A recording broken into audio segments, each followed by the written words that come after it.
Fat Scaredy Bird. FSB, a bird who cannot fly, lives in constant fear of his surroundings. One day, FSB was standing nervously by the ocean. The waves gently lap at the shore. FSB, the Scaredy Bird, steps into the water, the waves flowing past his legs. The camera reveals him standing alone, gazing out at the horizon. FSB looks left and right, scanning the empty beach. There's not a soul in sight. Suddenly, he turns around, startled by something off-screen, eyes wide with fear. FSB starts running frantically along the shoreline. A crowd of birds chases after him, but they seem less menacing, more playful.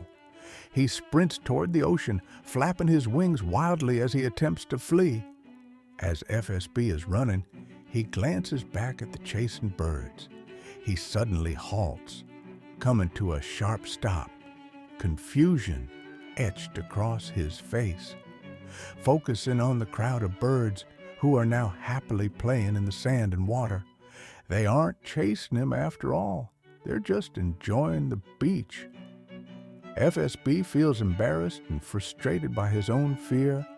Morale of the story. Fear can stop us from enjoying life. But when we take a moment to understand what we're afraid of, we might realize there was nothing to fear at all.